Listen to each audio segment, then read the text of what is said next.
¿Y Víctor de Aldama qué papel jugaba en este grupo acelerador para la adjudicación de contratos? Yo creo que estaba muy cercano, pero muy cercano al señor Israel Pilar. No se hacía ver, o sea, no se veía nunca directamente, pero se hablaba mucho de él, salía su nombre a menudo. ¿Cuál era su papel? Pues yo intuyo que era, depende del proyecto, yo creo que era cobrar comisión, dependiendo del proyecto que aceleraba o que hacía directamente. Era un empleado más de esta pseudoempresa, ¿no? Y Pepe Ruz, que capitaneaba, por así decirlo, el grupo, ¿qué relación tenía con Ábalos? ¿De qué conocía a Ábalos? Eso sí lo sé porque eran muy amigos, los dos son de Valencia, y eran muy amigos desde muy pequeños. ¿Usted tiene constancia de que en algún momento en ese grupo acelerador formara parte Víctor Manuel Ábalos, el hijo del exministro de Transportes? Tengo constancia, yo no lo vi nunca, pero tengo constancia de que hubo muchas discusiones en cuanto a que el señor Víctor de Aldama comentaba, decía que se llamaba Víctor y la gente confundía el Víctor con el Víctor Ábalos. Entonces, esta confusión provocó varios enfrentamientos entre José Luis Ábalos y Víctor de Aldama. ¿Pero se hacía pasar Víctor de Aldama por Víctor Manuel Ábalos? Hacía ver, no lo decía directamente, pero es que soy Víctor. Y la gente, es una forma de darlo a entender, ¿no? Y más allá de eso, Víctor Ábalos, el hijo del exministro de Transportes, ¿participó en alguna medida en ese grupo acelerador, en esos beneficios con la contratación? Yo no le puedo decir esto, lo puedo intuir, pero claramente yo no lo sé. ¿Usted no le vio? Pero sí, No. Sí oyó que estaba en las conversaciones. Sí, pero yo no lo vi, nunca. ¿Ha escuchado usted hablar en todo este tiempo, en algún momento, del señor Santos Cerdán? ¿Y qué papel ha jugado? Si es que ha jugado algún papel en esta trama. Sí, perdona mi incultura, pero en ese momento se hablaba mucho de Santos Cerdán y yo no sabía quién era Santos Cerdán, de verdad. Ahora lo he sabido por la prensa, ¿no? Pero en ese momento no sabía quién era. Pero yo le podría decir que casi cada día el señor Koldo García reportaba o hablaba con el señor Santos Cerdán. ¿Lo hacía delante de ustedes cuando estaban reunidos? No, pero no es una persona que tenga una voz suave y cuando coge el móvil se oía, bueno, toda la tragantía se enteraba de que hablaba con él. Cuando acababa decía, es que estaba hablando con Santos Cerdán, yo pensaba, ¿quién será este? ¿Y qué relación cree usted que tenía Santos Cerdán con José Luis Ábalos? Lo que yo intuyo es que podía ser perfectamente un testaferro del señor Ábalos, porque tenía que ir todos los días a reportar al señor Santos Cerdán. Pero, ¿y qué le decía Koldo a Santos Cerdán? No te lo puedo decir, no lo sé, pero era curioso que siempre hablara. Hombre, yo puedo entender que hablara con su novia, que hablara pero con un señor que siempre voy a hablar con. Esto lo tengo que hablar con Santos Cerdán.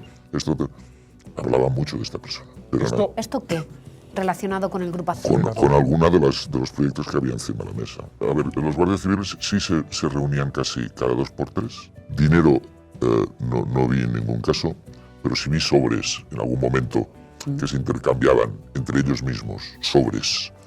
¿Quiénes se intercambiaban? Pues, no sé, entre Koldos, gente que le daba algo a Koldo se lo ponía en el bolsillo y ya está. ¿Pero eran empresarios? No sé decirle, a lo mejor eran policías, porque cuando iban ahí no iban vestidos de policía, o sea, no. Cuando van a la tragantía van normales. Antes nos ha contado los integrantes del grupo acelerador, ¿no? Entonces nos ha dicho que estaba Koldo García Aguirre, José Luis Ábalos, Pepe Ruz, Israel Pilar, el presidente de Sortis, que recibe precisamente un contrato de casi 2 millones de euros por parte de la empresa pública Correos, presidida por una persona cercana al presidente del gobierno, por Juanma Serrano. ¿Qué nos puede contar de Israel Pilar? ¿Qué papel jugaba en esta trama? ¿En qué momento intervenía él? ¿Antes, después de Pepe Ruz? ¿Cuál era su rol? A ver, yo diría, Sortis es una consultora tecnológica. España tiene muchas consultoras tecnológicas, pero hay que ver el potencial que tenía el señor Israel Pilar o incluso la consultora Sortis, habida cuenta su relación directa con el grupo de inteligencia israelí. Entonces, a través de esto, evidentemente, él cogía mucho poder porque sabía perfectamente cómo se manejaba todos los sistemas de seguridad para cualquier cosa de este tipo. Entonces tenía mucha información privilegiada. O sea, a él lo que le interesaba era la información, no las comisiones económicas. Hombre, a él le interesaba la comisión. Yo creo, a lo mejor te he entendido mal, pero lo que yo entendía era por qué era importante el señor Israel Pilar en esta comisión. Y era importante porque manejaba muy bien el tema de la seguridad. Vale, pero él se lucraba económicamente como el resto de los integrantes del grupo. Sí, pero decir esto de alguien sin haberlo visto físicamente yo no soy capaz. Pero yo lo intuyo. Bueno, usted ha escuchado conversaciones Sí. en ese sentido, Sí. en las que se exigían precisamente esas comisiones para el partido. Sí. El escándalo estalla en el corazón del PSOE y las piezas del tablero comienzan a encajar de una forma que nadie esperaba. Durante meses, el foco estuvo sobre José Luis Ábalos y su hombre de confianza, Koldo García, pero ahora un testigo clave rompe el silencio y señala a una figura que, hasta el momento, había permanecido en las sombras: Santos Cerdán, el actual número 2 del partido. Y no lo hace con insinuaciones ni suposiciones vagas, sino con una afirmación contundente que podría dinamitar la cúpula socialista: Santos Cerdán era el testaferro de Ábalos. No se trata de una simple anécdota o de un comentario al pasar. Es el relato de alguien que vivió desde dentro cómo operaba la maquinaria de corrupción que convertía a la administración del Estado en un botín de guerra. Este empresario, cuya identidad ha sido verificada, pero que por razones obvias se mantiene en el anonimato, revela cómo las comisiones del 15% al 20% no eran solo un secreto a voces, sino un sistema bien engrasado que tenía el visto bueno de las más altas esferas del PSOE. Y aquí viene el dato demoledor: todas las operaciones debían pasar, antes de concretarse, por la autorización de Santos Cerdán. ¿Se dan cuenta de lo que esto significa? Durante todo este tiempo, se ha vendido la idea de que Ábalos y Koldo actuaban solos, como dos lobos solitarios que usaban su posición de poder para enriquecerse. Pero la verdad, como siempre, es mucho más turbia. Había un control superior, alguien que dirigía la orquesta desde las sombras, y ese alguien era el secretario de organización del PSOE. Las palabras del testigo no dejan margen de duda. Koldo García reportaba cada día a Cerdán, y no era una relación informal o circunstancial. Era una cadena de mando perfectamente estructurada, donde Koldo no daba un solo paso sin recibir el visto bueno del número 2 del PSOE. Todo esto, mientras Pedro Sánchez vendía públicamente su discurso de regeneración democrática y sus ministros se llenaban la boca con promesas de transparencia y lucha contra la corrupción. Ahora bien, ¿cómo funcionaba realmente este engranaje? El testigo describe un mecanismo aceitado a la perfección. Empresas amigas del PSOE recibían adjudicaciones de contratos públicos a cambio de comisiones millonarias. Koldo García actuaba como intermediario, asegurándose de que los pagos se hicieran y de que las empresas cumplieran con el pacto. Pero nada se cerraba sin la luz verde de Santos Cerdán, quien tenía la última palabra en todas las operaciones. Y aquí entra otro elemento que aún no ha sido desmentido por nadie del PSOE: las reuniones secretas. Según el testigo, Cerdán no aparecía físicamente en los encuentros, pero su nombre estaba presente en cada conversación. Cada decisión, cada contrato y cada movimiento estratégico pasaba por su control. Cuando había que cerrar un trato, Koldo decía siempre lo mismo: voy a hablar con Santos Cerdán. Y solo después de ese contacto, la operación seguía adelante. Es decir, Cerdán no era un actor secundario ni un mero espectador. Era quien manejaba los hilos, quien aseguraba que todo funcionara como debía y, sobre todo, quien se encargaba de proteger la red desde dentro del partido. Porque aquí hay otra gran incógnita: ¿realmente Sánchez no sabía nada de esto? ¿O Cerdán actuaba con su venia y bajo su protección? Las sospechas se multiplican y las pruebas comienzan a salir a la luz. Las llamadas eran diarias, y había testigos en cada reunión donde se hablaba de él. Las comidas en el restaurante La Tragantía, en pleno corazón de Chamartín, eran el epicentro de la trama. Allí, entre platos de marisco y copas de vino, se cerraban negocios millonarios, se intercambiaban sobres y se fraguaban acuerdos con total impunidad. Y mientras tanto, el PSOE seguía vendiendo su imagen de partido limpio, ajeno a toda esta corrupción. La trama no se limitaba a la adjudicación de obra pública. Había también movimientos internacionales, negociaciones con Guinea Ecuatorial, licencias bancarias y emisión de deuda. Era un negocio a gran escala, con ramificaciones que superaban con creces lo que inicialmente se sospechaba. Y todo, bajo la supervisión de Cerdán. Ahora bien, ¿cómo encaja esto en el rompecabezas mayor? Cerdán era, en aquel momento, la mano derecha de Ábalos en el PSOE. Si Ábalos manejaba la red, Cerdán era su ejecutor en la sombra. Y si Koldo García era el operador logístico, Cerdán era el supervisor silencioso que se aseguraba de que el dinero y los favores circularan sin problemas. La magnitud del escándalo es tal que cualquier otro partido político ya estaría en llamas, con dimisiones en cadena y una investigación interna a toda máquina. Pero aquí no. Aquí todo es silencio. Ni Sánchez, ni el PSOE, ni Cerdán han dado explicaciones contundentes. Y la gran pregunta es, ¿hasta cuándo podrán seguir callando? Porque si algo queda claro con esta explosiva revelación es que la historia no ha terminado. Las pruebas empiezan a acumularse, los testimonios a encajar y la red de complicidades a quedar expuesta. Y si el testigo ha hablado ahora, ¿cuántos más están esperando el momento oportuno para romper el silencio? Lo cierto es que esto no es un simple caso de corrupción, es una mancha que alcanza el corazón del gobierno y la cúpula del partido. Un escándalo que podría marcar el principio del fin para más de una carrera política. Y no será porque no hubo señales. No será porque nadie lo vio venir. El problema es que sabían demasiado y optaron por la vía de siempre, encubrir, negar y esperar que el tiempo lo borre todo. Pero esta vez, el tiempo no está de su lado. Porque las verdades incómodas están saliendo a la luz. Y cuando eso pasa, ya no hay marcha atrás. Los hilos de la corrupción dentro del PSOE se desmadejan con una precisión quirúrgica. Las conexiones están claras, las pruebas se apilan y los testimonios confirman lo que hasta hace poco solo eran sospechas. Pero ahora ya no hay margen para la duda. El sistema estaba diseñado para operar en las sombras, bajo el control de una red que, lejos de limitarse a unos cuantos intermediarios de bajo perfil, tenía en su cúspide a figuras de la más alta jerarquía política. ¿Y cuál era el epicentro de estas operaciones? Un restaurante madrileño, La Tragantía, convertido en una oficina clandestina donde se decidía el destino de millones de euros en contratos públicos. El relato del testigo que destapó el escándalo no deja lugar a interpretaciones.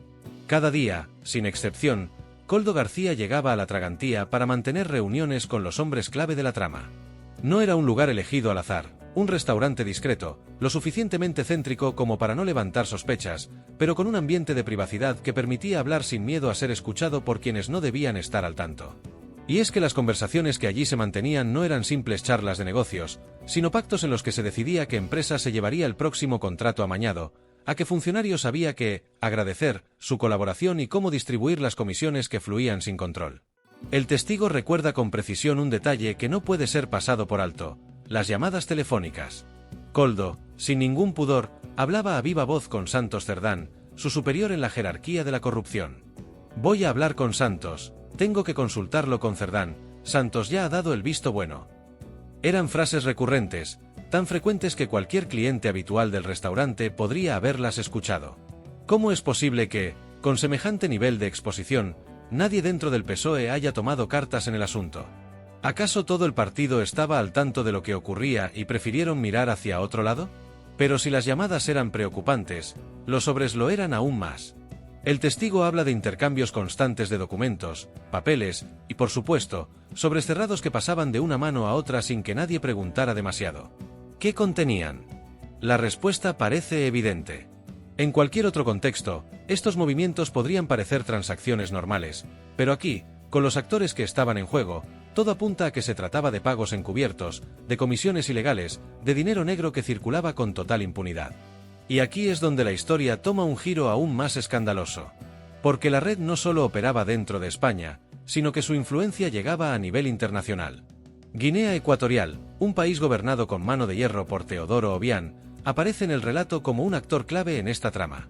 Se habla de licencias bancarias, de emisión de deuda, de reuniones con el embajador guineano en España, y lo que es más grave, de viajes de Ábalos y otros miembros de la organización para tratar directamente con el dictador africano. ¿Cuál era el propósito de estos encuentros? ¿Por qué un país con un historial de corrupción tan profundo estaba involucrado en estas negociaciones? No es casualidad que, a medida que el testimonio del empresario se hace público, el PSOE haya optado por la estrategia habitual en estos casos: silencio absoluto, evasivas y un intento desesperado por desviar la atención. Nadie ha salido a desmentir categóricamente las acusaciones, nadie ha ofrecido una explicación convincente sobre lo que hacía Koldo reportando diariamente a Santos Cerdán. Y, lo más llamativo, nadie dentro del partido parece sorprendido. Como si todo esto fuera algo asumido, una práctica normalizada en la cúpula del poder. Es importante detenerse en un detalle que muestra la dimensión de esta trama. El propio testigo confiesa que, en aquel momento, él no sabía quién era Santos Cerdán. No tenía idea de que se trataba del secretario de Acción Electoral del PSOE, la mano derecha de Ábalos en la estructura del partido. Solo con el paso del tiempo, y con las piezas encajando una tras otra, entendió el papel que jugaba Cerdán en la operación. Y es que ese es precisamente el modus operandi de las grandes redes de corrupción: mantener a los verdaderos jefes en la sombra, mientras los peones visibles se encargan del trabajo sucio. Pero hay algo que el PSOE no podrá ocultar por mucho tiempo. La corrupción dentro del partido ya no es un rumor, sino un hecho documentado, con nombres, fechas, lugares y testimonios directos. Lo que antes podía ser visto como una simple irregularidad administrativa, ahora se perfila como una estructura mafiosa con implicaciones políticas devastadoras. Y no se trata de casos aislados o de una red improvisada. Estamos hablando de un sistema diseñado para desviar dinero público de manera organizada y con el respaldo de figuras que hoy ocupan cargos de máxima responsabilidad dentro del gobierno y el partido. La gran pregunta ahora es, ¿qué más falta por descubrir? Si un solo testigo ha sido capaz de sacar a la luz este entramado, ¿cuántos más guardan información comprometedora? ¿Cuántos funcionarios, empresarios y políticos han sido testigos de estas prácticas y han decidido callar por miedo o por conveniencia? Y lo más importante, ¿hasta dónde llegará la justicia en este caso? ¿Habrá una verdadera investigación, o como en tantas otras ocasiones, veremos un encubrimiento sistemático que proteja a los implicados? El escándalo ya está en marcha y su onda expansiva es incontrolable. Las llamadas, los sobres, las reuniones en la Tragantía, los contactos con Guinea Ecuatorial. Todo forma parte de un esquema que apunta a lo más alto del poder socialista. La presión aumenta, las pruebas se acumulan y el silencio del PSOE se vuelve cada vez más ensordecedor. Porque cuando las pruebas son tan contundentes, el silencio no es una estrategia de defensa, sino la confesión de que algo, efectivamente, se esconde detrás de todo esto. El imperio de la corrupción en el PSOE ha quedado al descubierto. Y el tiempo de las excusas ha terminado. El escándalo se agranda y el silencio del PSOE se vuelve cada vez más insoportable. Ya no se trata de simples acusaciones o conjeturas, sino de hechos documentados, testimonios que señalan directamente a los protagonistas de esta red de corrupción que ha operado con total impunidad durante años. Sin embargo, nadie en el partido parece dispuesto a dar explicaciones. Nadie en el gobierno se atreve a asumir la responsabilidad de lo que hoy es un escándalo de proporciones incontrolables. La pregunta es inevitable: ¿cuántos más sabían lo que estaba ocurriendo y decidieron callar? El testimonio del empresario que destapó la trama ha dejado claro que la corrupción no era un fenómeno aislado ni el fruto de la avaricia de unos cuantos oportunistas, sino un sistema perfectamente diseñado para canalizar dinero público hacia los bolsillos de una élite que operaba desde dentro del poder. Y dentro de esa maquinaria, los nombres que aparecen no son meros ejecutores. Son piezas clave del engranaje que mantenía en funcionamiento el saqueo de los recursos estatales. Koldo García, el hombre de confianza de Ábalos, no era más que el intermediario. El verdadero poder estaba en manos de quienes supervisaban la operación desde las alturas, asegurándose de que el dinero fluyera sin interrupciones. Santos Cerdán, la mano derecha de Ábalos, era uno de los supervisores, pero ¿realmente actuaba solo? ¿O había otras figuras de peso dentro del PSOE que estaban al tanto de la trama y permitieron que siguiera funcionando? Porque lo cierto es que, a medida que se desvelan más detalles, la historia adquiere matices aún más oscuros. Se habla de reuniones secretas en despachos oficiales, de llamadas que nunca quedaron registradas, de favores políticos a cambio de financiación opaca. Y lo más grave, se habla de que muchos dentro del partido sabían lo que estaba ocurriendo, pero optaron por la complicidad del silencio. El conflicto interno dentro de la red de corrupción era evidente. Los intereses personales comenzaron a chocar, las disputas por el reparto de las comisiones se hicieron frecuentes, en algunos casos, las traiciones estuvieron a la orden del día. Dos nombres resuenan con fuerza dentro de este enfrentamiento: Víctor de Aldama y Pepe Ruz. Aldama, el oscuro empresario vinculado a la inteligencia israelí y a negocios turbios con la administración, tenía un acceso privilegiado a información sensible y contactos estratégicos que le permitían moverse con impunidad dentro del sistema. Ruz, por otro lado, era el constructor que se disputaba con Aldama el control de las operaciones, buscando posicionarse como el número 2 dentro de la organización. Las tensiones entre ambos se convirtieron en un problema cada vez más difícil de manejar, y cuando el dinero empezó a volverse un tema de conflicto, los rumores sobre traiciones y ajustes de cuentas comenzaron a circular. Pero la historia adquiere una dimensión aún más siniestra cuando entra en juego el hijo de Ábalos, Víctor Manuel. Su nombre surgió en varias conversaciones dentro de la red, y en más de una ocasión se utilizó su identidad como tapadera para cerrar acuerdos en su nombre. El testimonio del empresario es claro al respecto. Víctor de Aldama se hacía pasar por el hijo del exministro para ganar credibilidad en ciertos círculos y facilitar sus operaciones. El testigo narra cómo, en distintos encuentros, Aldama utilizó su primer nombre, Víctor, para dejar entrever que era parte del círculo familiar de Ábalos. No lo decía directamente, pero lo insinuaba lo suficiente como para que los interlocutores dieran por hecho que estaban tratando con alguien que tenía acceso directo al exministro. Y aquí surge una pregunta crucial: ¿realmente el hijo de Ábalos era ajeno a todo esto o formaba parte de la operación? Porque si hay algo que queda claro en esta trama, es que las conexiones familiares han sido utilizadas una y otra vez como herramientas para el tráfico de influencias, el soborno y la protección de los implicados. Y si esto era conocido dentro de la red, es imposible que dentro del PSOE nadie estuviera al tanto. El impacto político de este escándalo no puede ser subestimado. Ya no es solo un problema de corrupción, sino una crisis de legitimidad que afecta al corazón del gobierno y del partido en el poder. Porque lo que aquí se está revelando es la existencia de un sistema paralelo de poder dentro del PSOE, donde las decisiones no se tomaban en función del interés general, sino en función de los negocios privados de una élite corrupta. La prueba más evidente de esto es la absoluta pasividad con la que el partido ha reaccionado ante las acusaciones. Ni una sola dimisión, ni una sola medida para esclarecer los hechos, ni una sola iniciativa para expulsar a los responsables de esta trama. Lo único que hay es silencio, evasivas y una estrategia calculada para esperar a que el tiempo haga su trabajo y la opinión pública olvide lo ocurrido. Pero la pregunta que queda en el aire es: ¿se podrá tapar esto por mucho más tiempo? La presión es creciente, y cada nueva revelación acerca a los implicados al borde del abismo. Si el testimonio de un solo empresario ha sido capaz de sacar a la luz este entramado, ¿qué ocurrirá cuando otros decidan hablar? Porque algo está claro: la red de corrupción dentro del PSOE es mucho más grande de lo que se pensaba, y lo que estamos viendo ahora es apenas la punta del iceberg. Lo que se esconde debajo es un entramado de complicidades, favores políticos, financiación ilegal y una estructura diseñada para saquear las arcas del Estado sin dejar rastro. El PSOE puede intentar resistir la tormenta, pero la evidencia es cada vez más difícil de ignorar. Los nombres están sobre la mesa, los testimonios son claros y las pruebas se acumulan. ¿Cuánto tiempo más podrán seguir escondiéndose? ¿Cuánto tiempo más podrán seguir negando lo innegable? El escándalo ya es imparable. Y el precio del silencio cómplice está a punto de cobrarse su factura más alta. El PSOE se tambalea, y con cada nueva revelación, la crisis interna se convierte en un terremoto de proporciones incalculables. Lo que comenzó como un escándalo de corrupción alrededor de Ábalos y su círculo más cercano ha evolucionado en una tormenta política que amenaza con arrastrar a las más altas esferas del partido y del gobierno. La pregunta ya no es si caerán responsables, sino cuándo y quiénes serán los primeros en ser sacrificados para contener la debacle.